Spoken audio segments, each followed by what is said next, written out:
안녕하세요. 잘 지내셨나요? 오늘은 등기법 할 차례인데요. 이번 시간에는 좀 어려운 내용을 많이 할 것 같아요.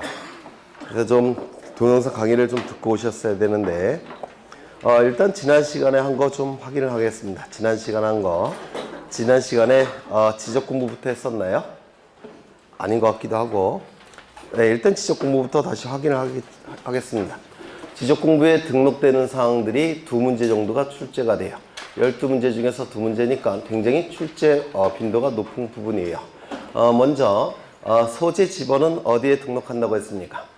모든 지적 공부. 그렇죠. 소재 지번은 이름표 역할을 수행하니까 모든 지적 공부에 등록이 될 겁니다. 지목이 등록된 지적 공부는 4개죠. 토지대장, 임야대장, 정식명칭, 지적도, 임야도, 부호 24개는 두문자, 4개는 차문자였습니다. 그리고 지목이 등록되는 지적 공부와 축척이 등록되는 지적 공부 일치하죠. 그래서 축지법 이렇게 암기를 부탁을 드렸어요. 그래서 축척이 등록되는 지적 공부도 4개입니다. 토지대장, 임야대장, 지적도, 임야도가 될 겁니다. 면적이 등록되는 지적 공부는 2개죠. 네, 토지대장, 임야대장에만 등록이 될 테고 경계는 그림 형태니까 지적도, 임야도에 등록이 될 겁니다. 좌표는 좌표 등록부. 소유자에 관한 정보 4군데 등록이 되는데요. 소유자에 관한 정보 중에서 이름, 주민번호, 주소뿐만 아니라 소유권, 변동 일가, 변동 원인, 그것도 소유자에 관한 정보예요. 4개의 지적 공부에 등록합니다. 토지대장, 임야대장, 공유지원명부, 대지권 등록부. 공유지분이 등록되는 지적 공부는 2개가 있었죠. 공유지원명부, 대지권 등록부. 대지권의 99%가 소유권이에요. 그래서 대지권이 99%가 소유권이니까 그것도 비율 형태로 존재하기 때문에 공유지분은 대지권 등록부에도 등록이 이루어집니다. 대지권 비율은 대지권 등록부에 등록이 될 겁니다. 그 정도 외우시면 거의 득점을 하세요. 그 다음에 부동산 종합 공부를 공부하신 적이 있는데 부동산 종합 공부의 등록사항은 5가지였죠. 첫 번째, 지적 공부의 등록사항 뭐가 있습니까? 토지 표시 및 소유자. 2번째, 건축물 대장의 등록사항 뭐였죠? 건축물의 표시 및 소유자. 3번째, 중개수수료 결정사항이 있죠. 부동산 가격에 관한 사항. 4번째, 토지이용 계획 확인서의 등록사항 뭐가 있습니까? 토지이용 및 규제에 관한 사항. 등기부의 등기사항, 부동산 권리에 관한 사항. 이렇게 5가지는 반드시 암기되셔야 돼요. 그 다음에 불일치 사항이 있었죠. 불일치 사항은 먼저 관리하는 기관에게 요청한 다음에 정정한다고 했습니다. 그리고 부동산 종합공부의 열람은 인터넷을 통해서 신청할 때는 수수료 무료라고 했죠. 그 다음에 토지 이동을 보셨는데 토지 이동에서 좀 어려운 건 등록 전환이에요. 등록 전환. 등록 전환이라면 임야대장, 임야도에 등록된 토지를 토지대장, 지적도에 옮겨서 등록하는 걸 등록 전환이라고 했습니다. 다만 토지대장, 지적도에 등록된 것을 임야대장, 임야도로 등록을 바꾸는 것은 등록 전환입니까? 아닙니까? 아니라고 했죠. 등록 전환은 임야도에서 지적도로 등록이 바뀌기 때문에 면적 경계 좌표값이 훨씬 정밀해진다고 했습니다. 따라서 축적 변경이 나타나는데 이 등록 전환의 축척의 변화는 축적 변경 제도와 의미가 다르다고 했죠.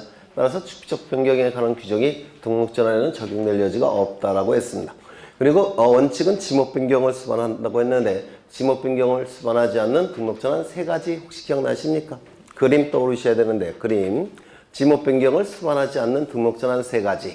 대부분의 토지가 등록 전환되어 나머지 토지를 임야도에 존치시키는 것이 불합리할 때는 나머지 토지마저도 지목 변경 없이 등록 전환을 한다고 했습니다.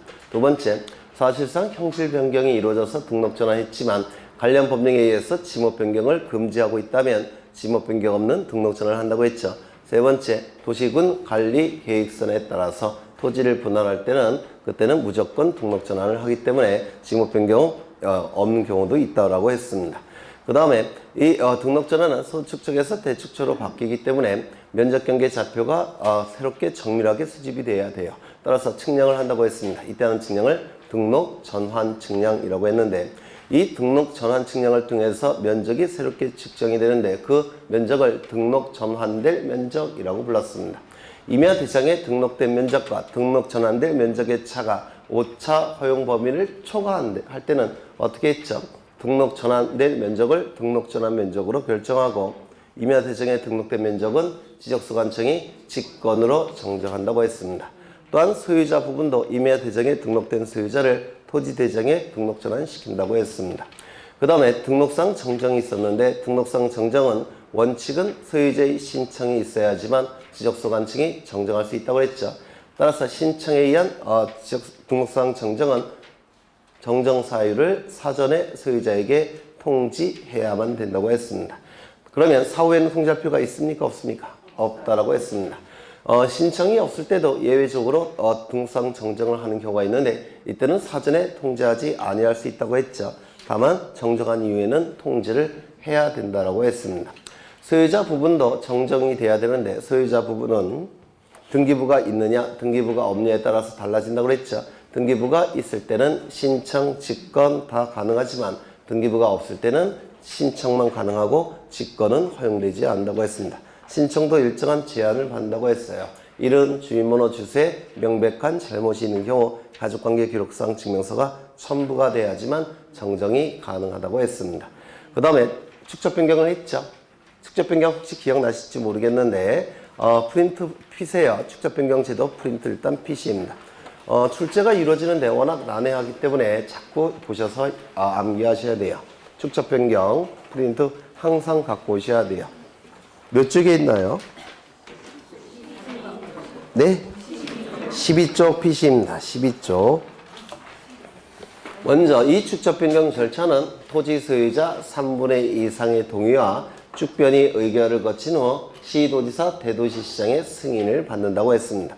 승인을 받은 후 지체 없이 축적 변경을 시행하겠다고 공고했죠. 공고는 20일 이상 이루어져야 되고 시행 공고일로부터 확정 공고일까지 두 가지를 정지시킨다고 했습니다.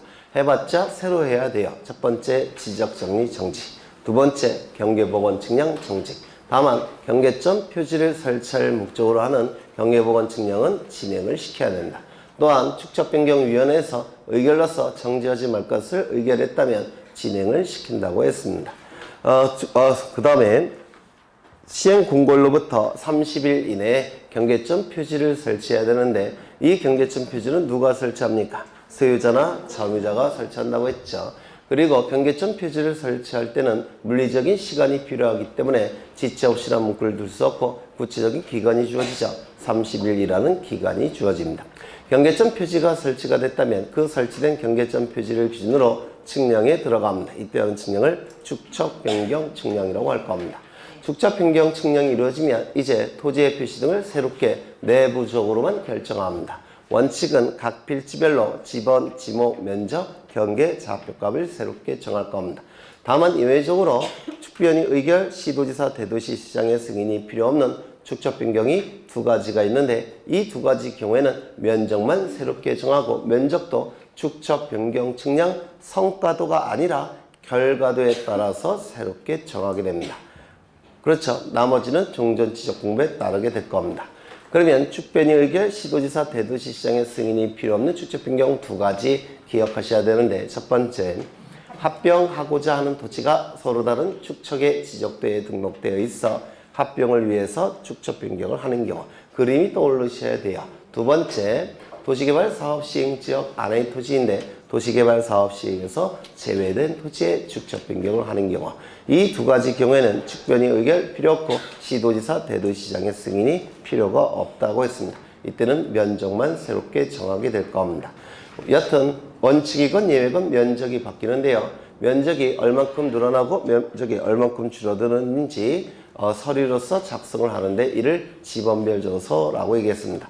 지번별 조서가 작성이 되면 지번별 조서에 따라서 면적이 늘어난 토지 소유자에게는 돈으로 강제로 징수하고 면적이 줄어든 토지 소유자에게는 돈으로 보상해주는 절차를 진행하는데 이를 청산 절차라고 얘기했습니다. 청산 절차가 완료가 되면 지체 없이 축적 변경이 확정되었다고 공고합니다. 시행 공고도 지체 없이, 확정 공고도 지체 없이. 그렇죠. 확정 공고일에 토지 이동의 법적인 효력이 나타납니다. 즉 토지 이동 간주의 효과가 나타납니다. 토지 이동이 나타났으니까 이제 그